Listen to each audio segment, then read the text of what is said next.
Yeah. I'm a licensed tarot reader, which is different than certified. And that's a whole other animal, because depending on where you want to read, you may have to be licensed. And so I'm licensed for Salem, Massachusetts. We don't need that in New York. Yeah, New York. Now, Connecticut and New York, you have to say it's for independent. Unless you're a reverend. You know, there may be rivals. Yep. Unless you're a reverend. If you're a reverend and you carry the paperwork, not just walking around saying you're, I'm a reverend, you can do it for spiritual counseling reasons. And so in that case, when you're doing it as a counseling situation, you can use it that way. Of course, with spiritual counseling, you're wisest to do it with for donation only.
Oracle work.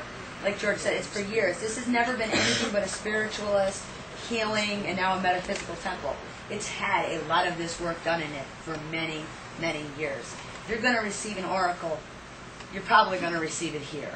A really cool thing that you guys have taught me is that, I don't call it channeling, but doing what I do is just something I've always done. Mm-hmm. And it never was necessarily part of the witchcraft for me. It had no basis for the tradition. You fall into that divination stuff and you just leave it over there. But the one thing I really liked was not only the stress that it helps you commune and be with deity and relink, but that takes you into your ritual. And watching you and Cynthia and Lee and Davron do ritual, you keep the invocation and evocation lines open because of your healthy practice of having that connection. Mm-hmm.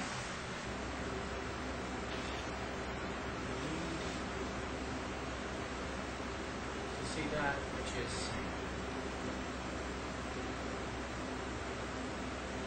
to see that, which is different.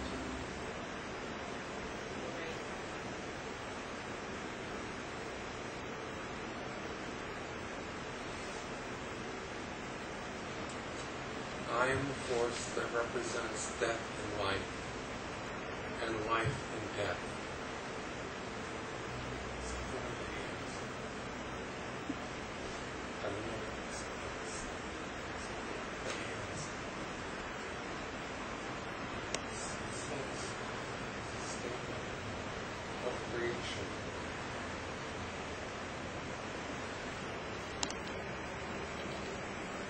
I am the being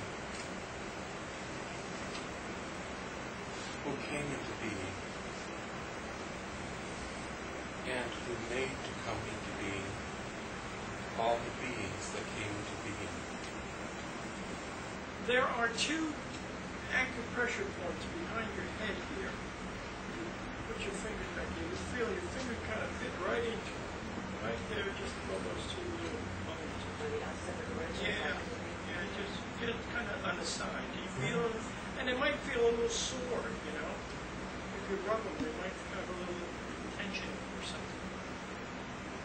When you massage those, what that does is it opens up the cognitive imagination, because that is where all of anytime you're channeling, that's where it's coming through. It's coming through, as we were talking before, in your brain. Comes in through, that's the area it comes in through. Some people say, well, gee, is it me or am I really getting something? I mean, well, wait a minute, folks. there's only one channel it can come through, and that is the cognitive imagination. And if it doesn't come through that, it doesn't come through. So it's a little bit of both. I did a little exercise with silver, and I said, now here's what I want you to do. You're on the channel. I want you to sit there, and I want you to make up a story about me. Okay? And she said, that's kind of how she is. I said, you know, there's no right or wrong. You're just going to make up this story about me. And she told me a story that only I would know. And it was true. And it was dead on. And it was all about intimacy issues. And, you know, and it was like something only she didn't know, but it was absolutely accurate. Yeah. It's amazing. I'll start doing this reading and get the damnedest stuff will come through. You know? And it will be, you know, it'll be accurate. I don't know how the hell I do it. Well, what it is spirit looks for a willing channel, and if it's got a willing channel, it will come through because it doesn't have a lot of opportunity. See number 10. Slowly fading. It's becoming the number 9.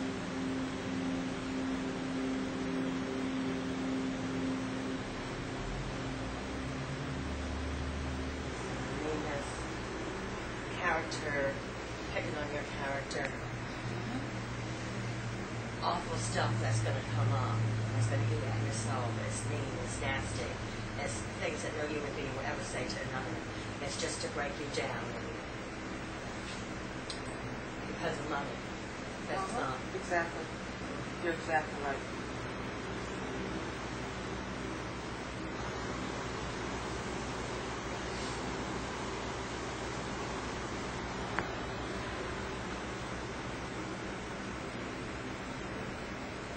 I see this 3-story white house with this, and it seems like there's a lot of magical power there, but there's a lot of turmoil there too.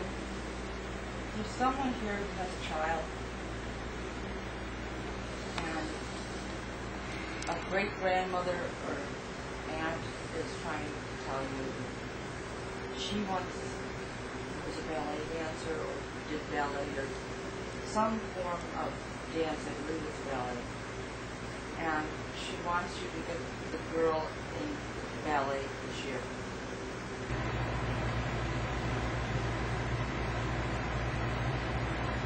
We're standing at a crisis point, at a turning point where we could lose everything.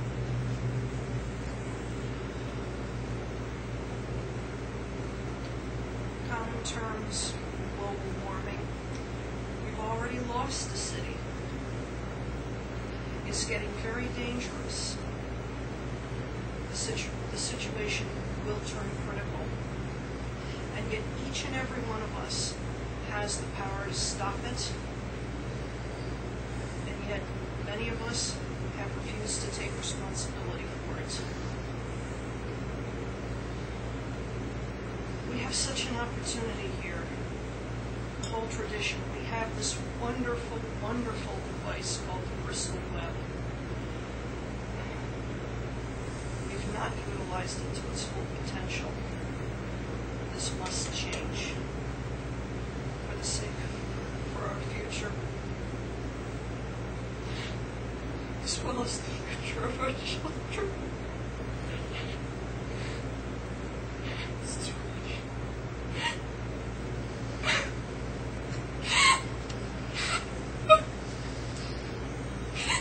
My guide, some of you may know him, Manuel, told me is that we can make a difference because as pagans, we don't follow a book, so we are able to rewrite what goes next. And this is why there's been the flux of pagan religions. And it's a war, if you will, on a different level. And when you feel dread, and there's a lot of people who reported feeling dread the last few months, neutralize it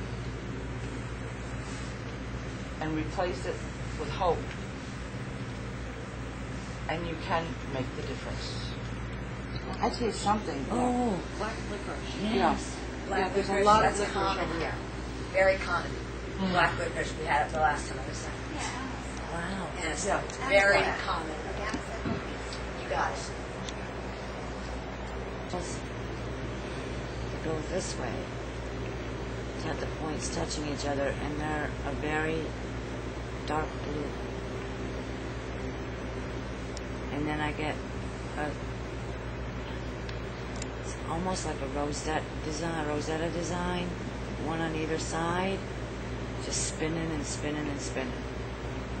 I see a presence beside George.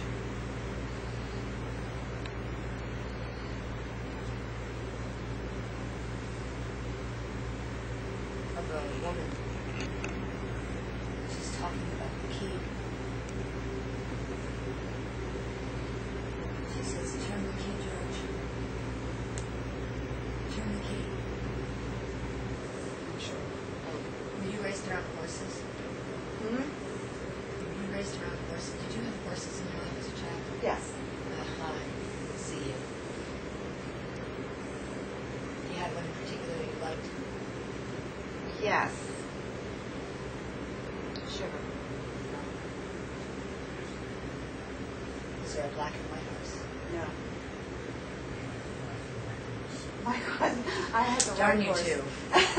Darn you two. I had the white one, he had the black and white one. Okay, I'm seeing the black and white, but I'm also seeing you. Uh, Horses. Yes.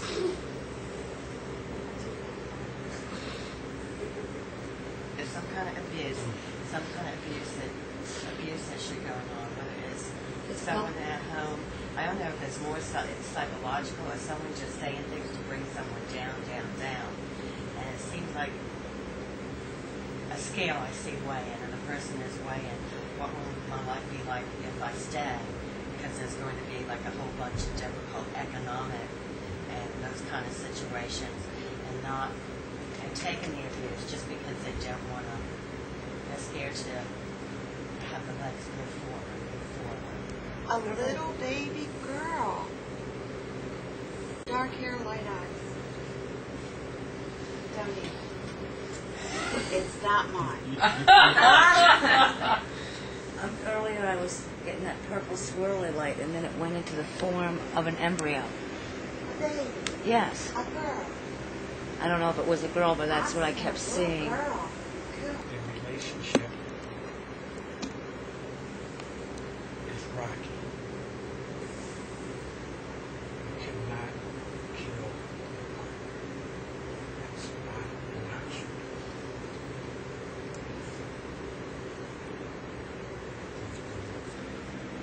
I'm thinking brother, uncle, but that's not what it is. But it's somehow like a distant second of a brother, uncle, I don't know. My dad had his friend was like an uncle to us, and he died early. He had an illness and he died. He was yanked out of our lives. He was very close to my father. My father still. My father has not let him go in the 15 years since he died. Is it a heart problem? He got cancer and then he had heart problems both.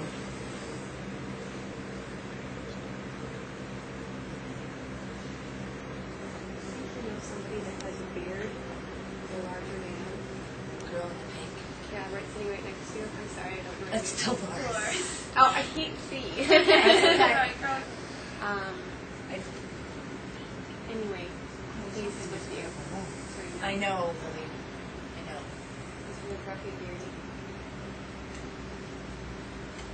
Really good. Really. I know, Lily. Why My don't you dad just had a press beer. in your foot against mine? Yeah, I was, and I put Your dad that had a beer? Yes, he did. Is he alive? He passed away. He died when I was 7 years old, falling off a ladder and cracked his skull. All I'm seeing is his head, and it's like right over past the view, and it's like he's giving you a bear hug, and like he's with your soul, and then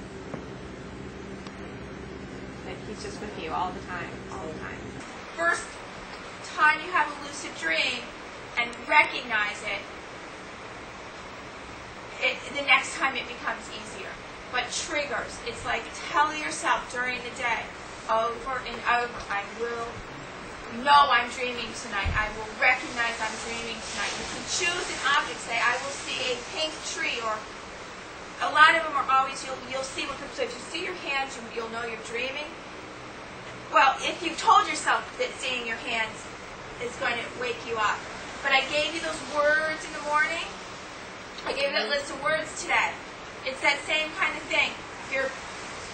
Put something in your mind that is going to tell you when you see it in your dream to remind you, I'm dreaming. It's just like I was saying about astral projection. You gotta convince yourself that you're going to astrally project.